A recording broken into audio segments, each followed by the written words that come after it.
আসসালামু আলাইকুম। এখন যেহেতু বৃষ্টির সিজন, তাই এই সিজনে কাজ করতে আমাদের একটা বিষয় নিয়ে বেশ সমস্যায় পড়তে হয়, আর সেই সমস্যাটা হচ্ছে জোক। এই জোকের নাম শুনলে অনেকে হয়তো ভয় পেতে পারেন, অনেকের হয়তো খারাপ লাগতে পারে, কিন্তু আমাদের তো ভয় পেলেও চলবে না, আবার খারাপ লাগলেও চলে না। এর কারণ হচ্ছে এই বৃষ্টি কাদার মধ্যেই খামারের এই কাজগুলি আমাদেরকে করতে হয়, এটা বাধ্যতামূলক। আজকে আমরা যেখানে কাজে যাচ্ছি এইটা হচ্ছে আমাদের মরিচের ক্ষেত। এখানে আমরা মরিচ লাগিয়েছিলাম এবং কিছু বেগুন গাছ লাগিয়েছিলাম। তো আমরা মরিচ গাছগুলি আজকে উঠিয়ে ফেলবো, কারণ এই জায়গায় আমাদেরকে বীজতলা তৈরি করতে হবে। অর্থাৎ এখানে মূলত আমরা কিছুদিন পরে ধান লাগাবো, ওই ধানের চারাটাই আমরা এখানে দিব এবং এই জায়গাটাকে পরিষ্কার করব। দেখতেই পাচ্ছেন যে জায়গাটার অবস্থা কি, এবং জোকের কারণে ওরা এখান থেকে কাজ করতে পারতেছিল না, কারণ কিছুক্ষণ আগে এখানে বৃষ্টি হয়েছে। এই বৃষ্টির কারণে জোকের আনাগোনা একটু বেশি হয়েছে। তার উপরে তো আমরা এখানে এসেছি, মানুষের গন্ধ পেলে এগুলি একটু দ্রুত চলে আসে। তো আমরা চেষ্টা করতেছিলাম যে এখান থেকে জোকগুলিকে তাড়িয়ে দিয়ে তারপর আমাদের কাজগুলি সুন্দরভাবে শেষ করার জন্য। তো এটা করার জন্য আমরা যে কাজটা করি সেটা হচ্ছে লবণ এবং পানিকে একসাথে মিক্সড করে ওইটাকে আমরা স্প্রে করে দিই যেখানে আমরা কাজ করি, মানে যে জায়গাগুলিতে কাজ করা হয়। তো এটা দেওয়ার কারণে হচ্ছে যে ওই জায়গাগুলিতে জোক তেমন একটা আর থাকে না। এখানে প্রচুর পরিমাণে জোক, আপনাদের খারাপ লাগতে পারে, এই জন্য হচ্ছে আমরা সেগুলিকে দেখাচ্ছি না। তো এই জায়গাটাকে পুরোটা আমাদেরকে পরিষ্কার করতে হবে। আমরা ভাবছিলাম যে এটা হয়তো পরিষ্কার করতে পারবো না,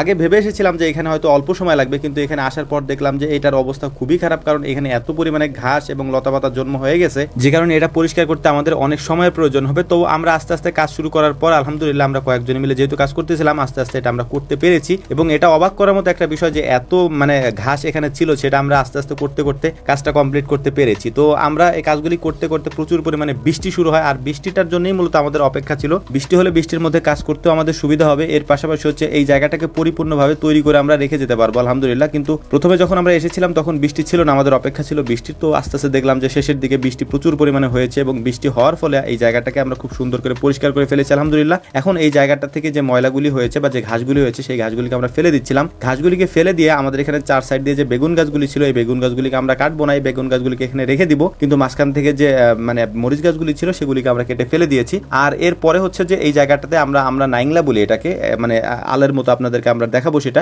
ওইটা দিয়ে টেনে এখানে যে বাকি ঘাসগুলো আছে সেগুলোকে আমরা ফেলে দেবো ইনশাআল্লাহ। তো আমরা যেহেতু অনেক আগে এসেছি, তাই হালকা নাস্তা আমরা এখানে করে নিচ্ছিলাম, কিন্তু তার মধ্যেই দেখলাম যে আমাদের আশেপাশে যে জোক দেখা যাচ্ছে। তো আমরা দ্রুত এখান থেকে খাওয়া দাওয়া শেষ করে চারপাশে যে বেগুন গাছ রয়েছে, এই বেগুন গাছে বেশ কিছু বেগুন রয়েছে, এই বেগুনগুলিকে আমরা ছিঁড়ে নেব প্রথমে। এরপরে হচ্ছে যে মূলত আমরা এই নাইংলা দিয়ে এই জায়গাটাকে সুন্দর করে এখানে যে বাকি ঘাসগুলি আছে সেগুলিকে আমরা এখান থেকে ফেলে দিব এবং বেগুনগুলিকে সম্পূর্ণ এখান থেকে ছিঁড়ে নেব, যেহেতু অল্প কিছু বেগুন এখানে রয়েছে। তো তারপর হচ্ছে মূলত আমরা যে কাজটা করবো সেটা হচ্ছে যে নাইংলার কথা বললাম, এই নাইংলা দিয়ে আমরা এটাকে টেনে সুন্দর করে জায়গাটা থেকে বাকি যে ময়লাগুলি আছে বা বাকি যে ঘাসগুলি আছে সেগুলিকে আমরা এখান থেকে ফেলে দেবো ইনশাআল্লাহ। তারপর পরিপূর্ণভাবে এটা তৈরি হয়ে যাওয়ার পর এখান থেকে আমরা এখন যাওয়ার চেষ্টা করছি আমাদের বাড়ির দিকে, কারণ আমাদেরকে আরো বেশ কিছু কাজ করতে হবে। তার মধ্যে অন্যতম হচ্ছে যে ধানের চারা আমরা এখানে ফেলবো, ওই ধানটাকে মূলত আমাদেরকে ভিজিয়ে রাখতে হবে একদিন পর্যন্ত, তারপর প্রসেস করে এটাকে আমরা এখানে নিয়ে আসবো এই বীজতলায় ফেলার জন্য মূলত। তো যাই হোক আলহামদুলিল্লাহ মোটামুটি আমাদের সব কাজই প্রায় শেষের দিকে। তো একটা ইন্টারেস্টিং জিনিস আপনাদেরকে বলি, সেটা হচ্ছে জোকের কারণে আমাদের কাজ দেরি হওয়ার কথা, তবে জোক থাকার কারণে আজকে আমাদের কাজ আরো দ্রুত হয়েছে। তো যাই হোক আমাদের জন্য দোয়া করবেন। আসসালামু আলাইকুম রহমতুল্লাহ।